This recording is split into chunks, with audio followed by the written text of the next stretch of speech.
Hello everybody. जो हमारी current की न्यूज़ है ये हिंदुस्तान न्यूज़पेपर्स ने कवर की है। यह है रूस तक फैली थी कश्मीर रियासत। आज जम्मू कश्मीर के 8 हिस्से, 30% ज़मीन पर पाकिस्तान और 10% पर चीन का कब्जा है। खबर क्या है? खबर है रूस तक फैली थी कश्मीरी रियासत। आज़ादी से पहले बड़े इलाके पर चीन का कब्जा। आज़ादी के बाद 30% हिस्सा बना पीओके। पाक ने चीन को गिफ्ट की थी सक्सगाम घाटी और भारत में आर्टिकल 370 हटाए। जम्मू कश्मीर रियासत के वर्तमान में 8 हिस्से हैं। पीर पंजाल की पहाड़ियों से आतंकी घुसपैठ होती है। CIBMS प्रोजेक्ट से बॉर्डर पर घुसपैठ रोकने की कोशिश और कश्मीरी के फायदे के 6 मेगा प्रोजेक्ट, ये सब हम आगे न्यूज़ में पढ़ेंगे। चर्चा में क्यों है? 125 साल पहले जम्मू कश्मीर की सीमा सोवियत संघ रूस को छूती थी। आज़ादी से पहले और बाद के सालों में जम्मू कश्मीर के 8 हिस्से हो गए। भारत के पास सिर्फ 60% इलाका बचा है और 30% ज़मीन पर पाकिस्तान, जो ज़मीन है वो पाकिस्तान के पास है और 10% पर चीन का कब्जा है। अब हम बात करते हैं जम्मू कश्मीर की। जम्मू कश्मीर के हर हिस्से की कहानी इस न्यूज़ में हम पढ़ेंगे। 19वीं ईस्वी तक रूस की सीमा को छूती थी जम्मू कश्मीर की रियासत। जम्मू कश्मीर पर शुरुआत में अलग अलग वंश के शासक बौद्ध और हिंदू राजाओं का शासन था। 14वीं सदी में सदरुद्दीन शाह, राजा रिंचेन थे। सदरुद्दीन शाह, जिन्हें राजा रिंचेन भी कहा गया, ये पहले मुस्लिम शासक बने थे और 16वीं सदी के आखिर तक मुगलों ने कश्मीर पर शासन किया। इसके बाद 1819 में महाराजा रणजीत सिंह ने कश्मीर को सिख साम्राज्य में शामिल कर लिया और आगे जो 1839 में रणजीत सिंह की मृत्यु के बाद सिखों ने अंग्रेजों की समझौते की पेशकश की। 6 मार्च 1846 को अंग्रेजों और गुलाब सिंह के बीच अमृतसर की संधि पर हस्ताक्षर किए गए। इस संधि के तहत गुलाब सिंह को जम्मू कश्मीर और लद्दाख को 75 लाख रुपए में खरीदने की अनुमति मिल गई। इस संधि के बाद जम्मू कश्मीर स्वतंत्र रियासत बन गई और गुलाब सिंह को महाराजा की उपाधि दे दी गई। डोगरा राजवंश जम्मू कश्मीर की सीमा उत्तर में हिंदू कुश पर्वत से लेकर जम्मू के मैदान तक फैली थी और गिलगित, हुजानगर, चित्रा तक यह रियासत फैली थी। यह सोवियत रूस को छूती थी। 1914 से 37 तक आज़ादी से पहले ही चीन ने बड़े इलाकों पर कब्जा कर लिया था। Manohar Parrikar Institute for Defence Studies and Analysis के director general Sujan R Chinoy के मुताबिक 1914 में ब्रिटिश अधिकारी हेनरी मैकमोहन ने भारत और चीन की सीमा तय करने के लिए एक मैकमोहन रेखा खींची थी, जिसमें ये मैकमोहन रेखा थी, इसे तिब्बत ने मान लिया था, लेकिन चीन ने इसे मानने से इनकार कर दिया था। इसके बाद मैकमोहन रेखा विवाद शुरू हुआ था और 1914 में शिमला सम्मेलन में मैकमोहन रेखा को ब्रिटिश भारत तिब्बत ने सहमति व्यक्त की थी, लेकिन चीन ने समझौते को स्वीकार नहीं किया क्योंकि चीन का कहना था कि तिब्बत चीन का हिस्सा है। चीन में एक मैकमोहन रेखा को लेकर विवादित क्षेत्र में अपना दावा करता है, जो भारत चीन के बीच सीमा का विवाद है। मैकमोहन रेखा अरुणाचल प्रदेश के कुछ हिस्से को भारत के क्षेत्र के रूप में चिन्हित करती है, लेकिन चीन इसे स्वीकार नहीं करता है। चीन का रेशम घाटी पर कब्जा। 1937 तक रेशम घाटी पर भी चीन ने कब्जा कर लिया था, लेकिन यह क्षेत्र भारत के लद्दाख का हिस्सा है। विवाद का कारण है भूभाग। यह क्षेत्र भारत की लद्दाख के उत्तरी पूर्वी क्षेत्र में स्थित है। इसे अक्साई चीन के नाम से भी जाना जाता है। 1950 में चीन ने इस पर कब्जा कर लिया था। चीन इसे अपना अभिन्न मानता है, लेकिन भारत इसे अपने हिस्से के रूप में देखता है। सीमा विवाद। यह विवाद 1962 के भारत चीन के युद्ध के बाद और भी बढ़ गया था, जब चीन थे उसने अरुणाचल प्रदेश के कुछ हिस्सों पर अपना कब्जा कर लिया था। आज़ादी मिलते ही जंग हुई। 30% हिस्सा पीओके बना। 18 जुलाई 1947 को ब्रिटिश संसद ने भारतीय स्वतंत्रता अधिनियम पारित किया था और भारत पाकिस्तान के बीच सीमा रेखा तय करने के लिए लंदन से एक वकील रेडक्लिफ को भेजा गया था। माउंटबेटन योजना के आधार पर 15 अगस्त 1947 को भारत पाकिस्तान दो स्वतंत्र देश बने थे और जब विभाजन हुआ था तो बहुत ज़्यादा नरसंहार भी देखने को मिला था। आज़ादी के बाद भारत और पाकिस्तान दोनों देश चाहते थे कि कश्मीर उनकी तरफ आ जाए, लेकिन रियासत के राजा हरि सिंह थे वो स्वतंत्र रहना चाहते थे। इसके बाद जम्मू कश्मीर न तो भारत में विलय किया और न ही पाकिस्तान में जो यहाँ के राजा थे वो स्वतंत्र रहे। जो यहाँ के राजा हरि सिंह थे उनका कहना था कि जो हमारी रियासत है वो ना ही पाकिस्तान में विलीन होगी और ना ही भारत में, हम स्वतंत्र रहना चाहते हैं। 1947 में पाकिस्तानी सैनिकों और पश्तून कबीलाई लड़ाकों ने जम्मू कश्मीर पर हमला कर दिया, जिससे हरि सिंह को भारत से मदद मांगनी पड़ी और 26 अक्टूबर 1947 को हरि सिंह ने विलय पत्र पर हस्ताक्षर कर दिए और हस्ताक्षर करने के बाद जो जम्मू कश्मीर है वो भारत में विलय हो गया, जिसे भारत और पाकिस्तान के बीच पहला युद्ध लड़ा गया। कश्मीर दो हिस्सों में विभाजित हो गया, एक हिस्सा भारत के नियंत्रण में और दूसरा हिस्सा पाकिस्तान के नियंत्रण में चला गया। इसके बाद यूनाइटेड नेशंस की दखल के बाद दिसंबर 1948 में सीज फायर हुआ और 78,000 वर्ग किलोमीटर यानी 30% इलाके पर पाकिस्तान का कब्जा हो गया था। यही आज का POK है, जिसे पाकिस्तान अधिकृत कश्मीर कहा जाता है। यह दोनों देशों के बीच आज भी विवादित है। इसी जंग के बाद 1972 में cease fire line of control LOC में तब्दील हुई। 1962 में चीन ने अक्साई चीन हड़पा, सक्सगाम घाटी पाक ने गिफ्ट की। जम्मू कश्मीर में लद्दाख और चीन के बीच अक्साई चीन है। बिगर भाषा में इसका मतलब है पथरीला सफ़ेद रेगिस्तान। इस इलाके में न तो बारिश होती है और न ही बर्फ गिरती है। आज़ादी के बाद यह जो इलाका था वो नक्शे के अकॉर्डिंग भारत का था, लेकिन भारत ने इस इलाके में कब्जा दिखाने के लिए न तो उस टाइम में सेना भेजी थी और न ही कोई इंफ्रास्ट्रक्चर बनाया था। 1950 में तिब्बत को हथियाने के बाद चीन ने अक्साई चीन से एक सड़क बनाई। 1956 में बनी सड़क की जानकारी भारत को 1 साल बाद मिली। इसके बाद भारत ने अक्साई चीन में सेना तैनात की, पोस्ट और इंफ्रास्ट्रक्चर भी बनाए, डिप्लोमेटिक चैनल भी एक्टिव किए, लेकिन यह सब नाकाम रहा क्योंकि तब तक चीन का कब्जा हो चुका था। 1962 में चीन ने भारत के खिलाफ जंग की, भारत की हार हुई, सीज फायर हुआ और करीब 37,000 वर्ग किलोमीटर वाले अक्साई चीन पर चीन का कब्जा बरकरार रहा। दोनों देशों के बीच Line of Actual Control LAC खींची गई। सक्सगाम घाटी पाक ने गिफ्ट में की थी चीन को। 1963 में पाकिस्तान और चीन के बीच एक सीमा समझौता हुआ था, जिसमें सक्सगाम घाटी को चीन को सौंप दिया गया था। सक्सगाम घाटी पाकिस्तान अधिकृत कश्मीर का हिस्सा है और भारत इसे अपना अक्षेत्र मानता है। ये सक्सगाम घाटी है, ये POK है, लेकिन सक्सगाम जो घाटी है वो यहाँ के अकॉर्डिंग भारत इसे अपना हिस्सा मानता है। 1985 में सियाचिन को लेना चाहता था पाक। सियाचिन दुनिया का सबसे ठंडा और ऊंचाई स्थित युद्ध का मैदान है। यह भारत के लिए एक अभेद दुर्ग की तरह है, जिससे चीन और पाकिस्तान की सेना को रोकने में मदद मिलती है। क्या है सियाचिन ग्लेशियर? जम्मू कश्मीर में काराकोरम पर्वतमाला की तलहटी में सियाचिन ग्लेशियर मौजूद है। बाल्टिक भाषा में इसका मतलब है गुलाबों का बगीचा। यहाँ का तापमान 70 डिग्री सेल्सियस तक होता है। 5 फीट मोटी बर्फ की चादर से ढकी होती है। क्यों चलाया गया था ऑपरेशन मेघदूत? 13 अप्रैल 1984 को भारतीय सेना द्वारा शुरू किया गया था। यह ऑपरेशन पाकिस्तान के ऑपरेशन अबाबिल के जवाब में था, जिसमें पाकिस्तान ने सियाचिन पर अपना नियंत्रण स्थापित करने की कोशिश की थी। ऑपरेशन मेघदूत में भारतीय सेना को सफलता मिली और सियाचिन ग्लेशियर पर नियंत्रण करने की स्थापना में कामयाबी प्राप्त हुई। 2019 में जो भारत है जम्मू कश्मीर से धारा 370 हटाई गई थी। अगस्त 2019 में जम्मू कश्मीर से आर्टिकल 370 और जो इस वहाँ का विशेष दर्जा था उसे समाप्त कर दिया गया था। क्या थी अनुच्छेद 370? अनुच्छेद 370 भारतीय संविधान का एक प्रावधान था। यह जम्मू कश्मीर को विशेष दर्जा देता था। यह राज्य में भारतीय संविधान को सीमित कर देता था और जो अनुच्छेद था उसमें जम्मू कश्मीर का अपना एक अलग संविधान भी था।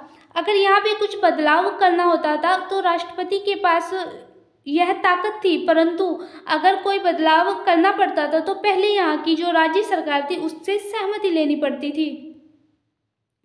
इस प्रावधान में कहा गया था कि प्रावधान में संविधान सभा की सहमति से ही संशोधन कर सकते हैं, लेकिन अनुच्छेद 35A को 1974 में संशोधन में शामिल किया गया था। इसके बाद यह प्रावधान था जम्मू कश्मीर के स्थायी निवासियों को सरकारी रोजगार, राज्य में संपत्ति खरीदने और राज्य में रहने के लिए विशेष अधिकार प्रदान करता था, जिससे धारा 370 थी उसके बाद जो ये विशेष दर्जा था ये खत्म कर दिया गया। 370 को हटाने की क्या प्रक्रिया रही है? 5 अगस्त 2019 में राष्ट्रपति ने आदेश जारी किया, इसे संविधान के संशोधन हुआ और कहा कि राज्य की विधानसभा होगी। राज्य सरकार राज्यपाल के समक्ष अपने तर्क को रखेगी। 2018 में संशोधन पारित होने पर जम्मू कश्मीर में राष्ट्रपति शासन लगाया गया। 2018 में पीपुल्स डेमोक्रेटिक पार्टी ने सरकार से समर्थन वापस ले लिया था। इसके बाद राज्य में 6 महीने तक राष्ट्रपति शासन लगा रहा।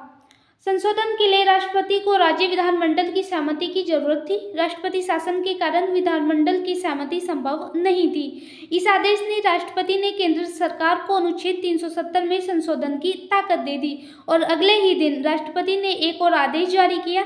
इसमें कहा गया है कि भारतीय संविधान के सभी प्रावधान जम्मू कश्मीर पर लागू होंगे। वहां पर जो उनका अलग संविधान था वो अब मान्य नहीं होगा। इससे जम्मू कश्मीर का जो विशेष राज्य का दर्जा था वो खत्म हो गया। 9 अगस्त 2019 को संसद ने राज्य को 2 केंद्र शासित प्रदेशों जम्मू और कश्मीर में बांट दिया और जो लद्दाख में बांटने वाला एक कानून पारित किया। कानून में कहा गया है कि जम्मू कश्मीर में विधानसभा होगी लेकिन लद्दाख में नहीं होगी। लद्दाख को केंद्र शासित प्रदेश के रूप में बना दिया गया। अनुच्छेद 370 हटाने के क्या क्या परिणाम रहे? जम्मू कश्मीर में 5 अगस्त से लॉकडाउन लगा दिया गया। कर्फ्यू और इंटरनेट सेवाएं बंद कर दी गई, जिससे किसी भी प्रकार का जो दंगा था वो लड़ाई झगड़ा ना हो। राजनीतिक दलों के जो नेता थे हजारों लोगों को हिरासत में ले लिया, नज़रबंदी उन पर कर दी गई थी। अनुच्छेद को हटाए जाने के बाद याचिकाएं दायर की गई थी। 2019 में जो याचिकाएं थी सुप्रीम कोर्ट ने उन्हें 5 जजों की पीठ के पास भेज दिया था। किन लोगों ने दायर की थी याचिकाएं? 23 याचिकाएं दायर की गई थी इस मामले में और इसमें जो नागरिक थे, सामाजिक संगठन थे, वकील थे, राजनेता थे, पत्रकार थे, कार्यकर्ता भी इसमें शामिल थे। इनमें से Jammu Kashmir people's conference, people's union for civil liberties, national conference के नेता और सांसद मोहम्मद अकबर लोन और जम्मू कश्मीर के पूर्व वार्ताकार भी शामिल थे। इसके बाद जम्मू कश्मीर को 2 केंद्र शासित प्रदेशों में बांट दिया गया था। जम्मू कश्मीर इसके 2 डिवीज़न है। जो जम्मू कश्मीर में हिंदू मेजोरिटी में है जबकि कश्मीर में मुस्लिम। इसके अलावा POK का एक छोटा सा हिस्सा भी शामिल है जिसे पाकिस्तान आज़ाद कश्मीर कहता है।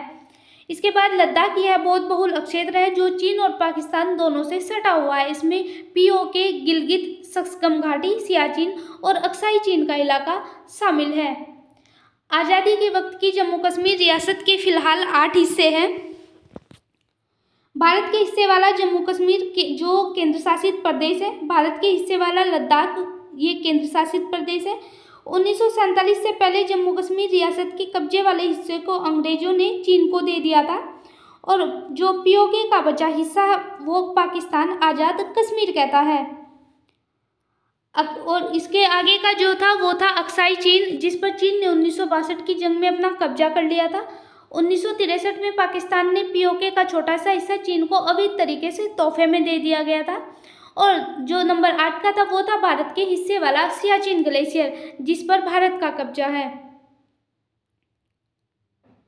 पीर पंजाल की पहाड़ियों से होती है आतंकी घुसपैठ, जैसे कि अभी भी देखी गई है। पहलगाम जो हमला हुआ है 22 अप्रैल को, वो यहीं के आसपास का क्षेत्र है और यहीं से ज़्यादातर जो आतंकी घुसपैठ है वो होती है। और जो आतंकी है वो अपने जो उनके आतंकी संगठन है या फिर जो आतंकी है वो यहीं से ज़्यादातर घुसपैठ करते हैं, क्योंकि जो पीर पंजाल के इलाके में जो जंगल है वो बहुत ज़्यादा घने हैं और 100 मीटर की दूर से भी हलचल को देखा जाना बहुत ज़्यादा मुश्किल है। इसमें कुपवाड़ा सेक्टर भी शामिल है। यहाँ से जो यहाँ के जंगल भी बहुत ज़्यादा घने हैं और ज़्यादातर घुसपैठ यहीं से भी होती है। इसके बाद उरी सेक्टर पीओके में मौजूद आतंकी गढ़ मुजफ्फराबाद के बेहद करीब घुसपैठ का इतिहास यहाँ से रहा है। अगर हम उरी की बात करें तो 18 सितंबर 2016 में उरी में आतंकवादियों ने हमला किया था, जिसमें 18 सैनिकों की मौत भी हुई थी। उसके बाद 29 सितंबर 2016 को भारत के द्वारा सर्जिकल स्ट्राइक भी की गई थी और 7 आतंकवादी लॉन्च पैड नष्ट कर दिए गए थे। इसके बाद तकदार सेक्टर ऊंचे ऊंचे दर्रे हैं, यहाँ पीओके से 3 तरफ से घिरा है, इसलिए यहाँ जो घुसपैठ के रास्ते हैं वो बहुत ज़्यादा छोटे हैं। पुंछ और राजौरी घाटी पहाड़ी इलाका है, घुसपैठ के लिए बॉर्डर पर सुरंगें भी पाई जाती हैं, जिससे आतंकवादी भारत में आने का प्रयास करते हैं। इसके बाद गुरेज घाटी दूर दराज का इलाका है जो लगभग पूरे साल बर्फ से ढका रहता है और आतंकवादी घुसपैठ के लिए सुरंग का भी प्रयोग करते हैं जो 100 मीटर से भी ज़्यादा लंबी होती है। अब हम बात करते हैं CIBMS प्रोजेक्ट की, जो बॉर्डर पर घुसपैठ रोकने के लिए चलाया गया है यह प्रोजेक्ट। अगर इसकी फुल फॉर्म की बात करें तो comprehensive integrated border management system. 2016 की जो पठानकोट हमला हुआ था उसके बाद एकीकृत सीमा प्रबंधन प्रणाली के लिए यह प्रोजेक्ट शुरू हुआ था और भारत सरकार ने सीमाओं को सुरक्षित करने के लिए यह परियोजना चलाई थी। इसका उद्देश्य BSF की अक्षमता को बढ़ाना था। इसके उद्देश्य अवैध घुसपैठ को रोकना और आधुनिक तकनीक का प्रयोग करके निगरानी की जाती है। तस्करी को नियंत्रित करना। यह परियोजनाएं सीमाओं के माध्यम से होने वाली तस्करी जैसे वस्तुएं, हथियारों और मानव तस्करी को रोकने में मदद मिलती है। इसके बाद BSF की अक्षमता को बढ़ाना इस परियोजना का लक्ष्य है। इस परियोजना के माध्यम से BSF को अधिक उन्नत तकनीक और प्रशिक्षण दिया जाता है। CIBMS इस्तेमाल की जाने वाली तकनीक की बात करें तो इसमें स्मार्ट फेंसिंग, सीमा के कुछ हिस्सों पर स्मार्ट फेंसिंग लगाई जाती है। यह घुसपैठ व अवैध गतिविधियों को रोकने का पता लगाती है। Bold OIT system, bold electronic dominated QRT interception नामक तकनीक का उपयोग इसमें किया जाता है जो घुसपैठ को रोकने के लिए मदद करती है। इसके बाद सुरक्षा उपकरणों का उपयोग। विभिन्न प्रकार के सुरक्षा उपकरणों जैसे नाइट विजन कैमरे, थर्मल इमेजिंग कैमरे और रडार से जो युक्त होती है वे भी घुसपैठियों को रोकने में मदद करती है। भारत पाकिस्तान के अगर जो सीमा है, बॉर्डर है, उसकी बात करें तो 3323 किलोमीटर से लंबा बॉर्डर है, जिसमें से करीब 1000 किलोमीटर जम्मू कश्मीर में मौजूद है और यह जो सीमा है वो पूरी तरह से बाड़बंदी इस पे लगाई गई है। Retired lieutenant general PC Katoch के मुताबिक हर साल बर्फबारी, हिमस्खलन, भूस्खलन से जम्मू कश्मीर में करीब 350 से 400 किलोमीटर लंबी बाढ़ खराब हो जाती है, जिससे गर्मियों में ठीक करना पड़ता है। यहाँ पे retired lieutenant general DS Hooda के मुताबिक यह भी कहा गया है कि बाढ़ ठीक करने में लगने वाला समय एक तरह का गैप पैदा करता है, जिसका फ़ायदा आतंकवादी उठाते हैं, क्योंकि जो बाढ़ है उसे ठीक करने में जो सैनिक है वो व्यस्त हो जाते हैं और जो आतंकवादी है वो भारत में घुसने का प्रयास करते हैं। 2016 में जो तत्कालीन केंद्रीय गृह मंत्री थे राजनाथ सिंह, उन्होंने घोषणा की थी कि 2018 तक बॉर्डर को सील कर दिया जाएगा, लेकिन यह काम पूरा न होने के कारण 2023 में गृह मंत्री अमित शाह ने इसकी डेडलाइन को बढ़ाकर 2025 कर दिया गया। जम्मू कश्मीर को फायदे के लिए 370 हटने के बाद 6 मेगा प्रोजेक्ट लाए गए थे। उनमें से पहला था उधमपुर श्रीनगर बारामूला रेल लिंक, जो USBR प्रोजेक्ट था। कश्मीर घाटी को भारत से जोड़ा जाएगा। इससे इलाके जो आपस में जो इलाके हैं वो आपस में जोड़े जाएंगे। रक्षा और आर्थिक क्षेत्र को इसमें फ़ायदा मिलेगा। चिनाब रेल ब्रिज इस प्रोजेक्ट के तहत बना यह दुनिया का सबसे ऊंचा ब्रिज है जो भूकंप, बाढ़, बर्फबारी, विस्फोटक से बचा सकता है। यह ब्रिज बक्कल और कोरी के बीच बना है और LOC से 64 किलोमीटर दूर है। इसके बाद जेडमोर टनल, जो 2.680 करोड़ की लागत से बनी ये जो जेडमोर टनल है सोनमर्ग को लद्दाख के द्रास से जोड़ती है और इसे हर मौसम में रास्ता खुला रहेगा। आगे जाकर यह जोजिला टनल से जुड़ेगी। जोजिला टनल की अगर हम बात करें तो करीब 5,500 करोड़ की लागत से बन रही है। जोजिला टनल के कारण हर मौसम में श्रीनगर और लेह का रास्ता खुला रहेगा। जो बर्फबारी के समय जो श्रीनगर और लेह का रास्ता है वो बंद हो जाता था, लेकिन अब जो यह जोजिला टनल बन रही है इसके कारण यह रास्ता खुला रहेगा। जोजिला और जेडमोर टनल के जोड़ने से 3 घंटे का रास्ता महज 20 मिनट में हो जाया करेगा। पाकरडल इलेक्ट्रॉनिक प्रोजेक्ट 1207 करोड़ की लागत से बन रहे इस प्रोजेक्ट से 1000 मेगावाट बिजली पैदा होती है। यह प्रोजेक्ट किश्तवाड़ जिले के मरूस आदर नदी पर बनाया जा रहा है। यह जम्मू कश्मीर का सबसे बड़ा हाइड्रो पावर प्रोजेक्ट है। इसके बाद IIT, IIM और एम्स की शुरुआत भी भारत सरकार ने जम्मू कश्मीर में की है। 370 हटने के बाद ये सब प्रोजेक्ट यहाँ पे जो स्थिति है उसे सुधारने के लिए लाए गए थे। इसमें जम्मू कश्मीर में IIT, IIM और एम्स तीनों ही शुरू हो चुके हैं। जो IIT, IIM का कैंपस है वो पूरी तरह से बन चुका है, जबकि एम्स का कैंपस अभी भी बन रहा है। माही कश्मीर के अवंतीपुर में एम्स का काम चालू है। इसके अलावा नवोदय और केंद्रीय विद्यालय जिससे शिक्षा को बढ़ावा मिल सके वो भी खोले गए हैं। इसके जरिए जम्मू कश्मीर में शिक्षा और स्वास्थ्य की सुविधा मुहैया कराई जाएगी। तो ये हमने आज की न्यूज़ में कश्मीर की बात की है। तो ये आज की हमारी करंट की न्यूज़ थी। Thank you so much.